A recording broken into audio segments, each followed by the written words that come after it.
वक्फ क्या है? वक्फ का मतलब समझने के लिए हमें इसके अरबी मूल शब्द वाकुफा को देखना होगा, जिसका अर्थ होता है डिटेन, होल्ड या टाई अप। अब वक्फ की धार्मिक शुरुआत पर नजर डालते हैं। एक बार उमर ने खैबर में एक जमीन खरीदी और पैगंबर मोहम्मद से पूछा कि इसका सबसे पवित्र उपयोग कैसे किया जा सकता है। तब मोहम्मद पैगंबर ने कहा कि अगर यह जमीन अच्छे कामों के लिए इस्तेमाल हो और उससे होने वाले लाभ को गरीब लोगों में बांटा जाए। इसके साथ उन्होंने यह भी कहा कि यह जमीन किसी को बेची नहीं जानी चाहिए, न ही गिफ्ट में दी जानी चाहिए। साथ ही उन्होंने कहा कि इस जमीन से होने वाला लाभ अपने लिए इस्तेमाल नहीं करना चाहिए। इन्हीं नियमों से वक्फ की शुरुआत हुई। जमीन दान करने वाले को वाकिफ कहा जाता है और जिस संगठन या संस्था को वह जमीन दान दी जाती है उसे वक्फ कहते हैं।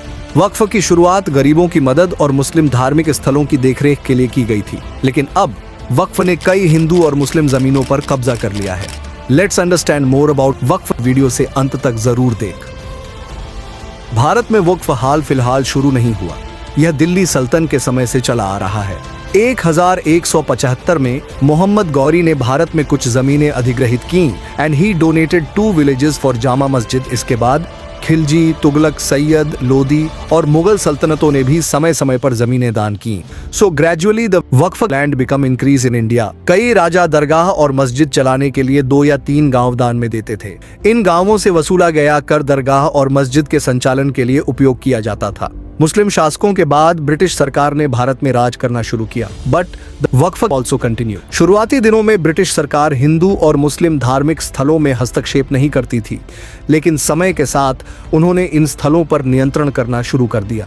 1810 में मद्रास और बंगाल में ब्रिटिश सरकार को पता चला कि कुछ लोग मंदिरों, मस्जिदों और अन्य धार्मिक स्थानों का धन लूट रहे हैं। टू स्टॉप दिस, उन्होंने एक कानून बनाया कि धार्मिक स्थानों से प्राप्त धन का उपयोग सही तरीके से और गरीबों के विकास के लिए किया जाए। इस कानून में यह भी कहा गया कि अब से धार्मिक स्थानों का नियंत्रण केवल ब्रिटिश सरकार के पास होगा।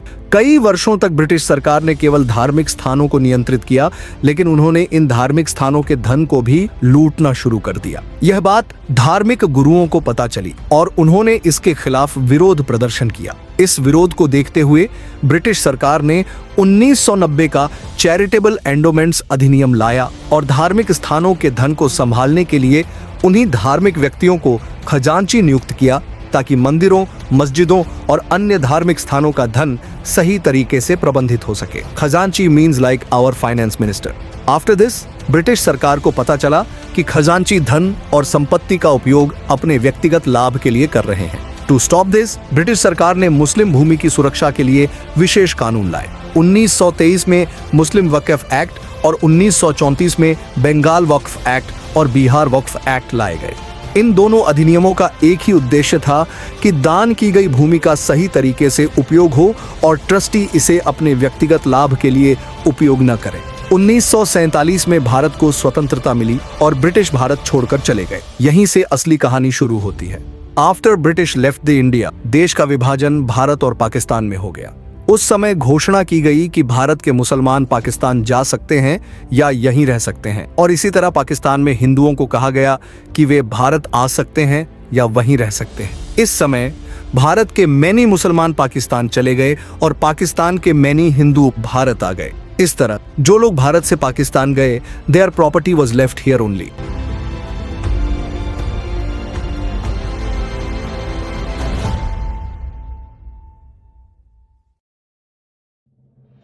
उस समय के प्रधानमंत्री जवाहरलाल नेहरू ने वह सारी संपत्ति वक्फ को सौंप दी। दूसरी ओर पाकिस्तान में हिंदुओं की जमीन उन मुसलमानों को दे दी गई जो पाकिस्तान गए थे। 1955 में प्रधानमंत्री जवाहरलाल नेहरू ने वक्फ अधिनियम में करेक्शन किया और हर राज्य में वक्फ बोर्ड बनाए।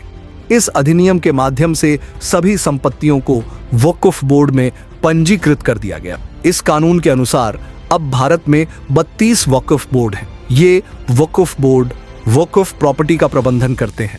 इसके बाद 1995 में प्रधानमंत्री पीवी नरसिम्हा राव ने वक्फ एक्ट में और करेक्शन किया और he gave more power to the Waqf board क्या आप जानते हैं कि वक्फ बोर्ड को कितनी पावर दी गई? वक्फ एक्ट की सेक्शन 3 के अनुसार यदि वक्फ बोर्ड को लगता है कि कोई संपत्ति उनकी है तो वे उस संपत्ति को कभी भी वक्फ में पंजीकृत कर सकते हैं।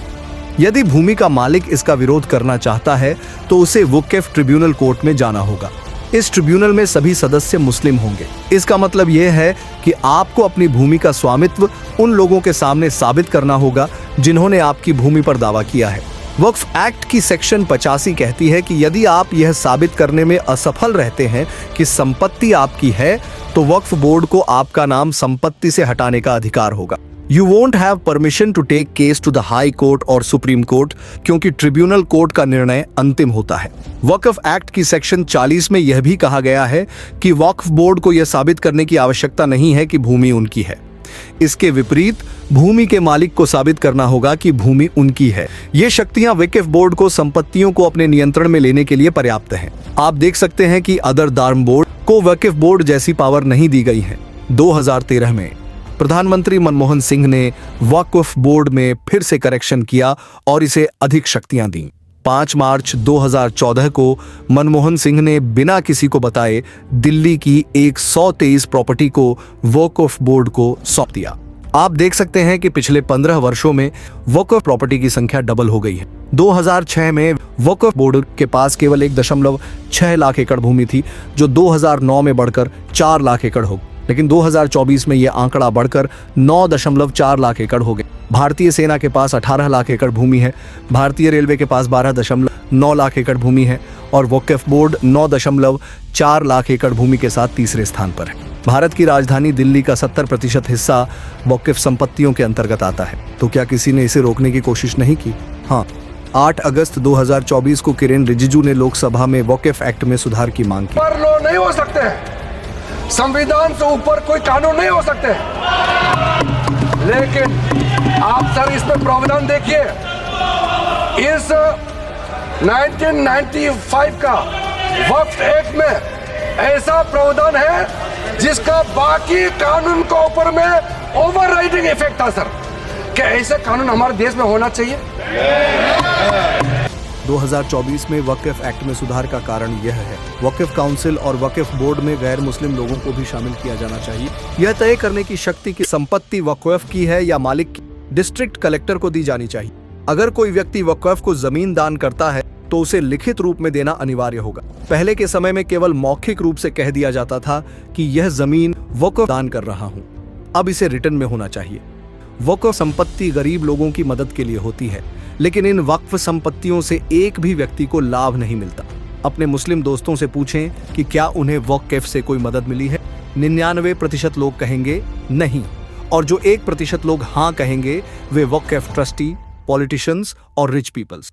जब 2016 में वक्फ में फ्रॉड का पता चला तो इसकी जांच के लिए सच्चर कमेटी का गठन किया गया। सच्चर कमेटी ने अपनी रिपोर्ट में स्पष्ट रूप से उल्लेख किया कि अगर वक्फ प्रॉपर्टी का सही तरीके से उपयोग किया जाए तो हर साल 12,000 करोड़ रुपए का प्रॉफिट हो सकता है।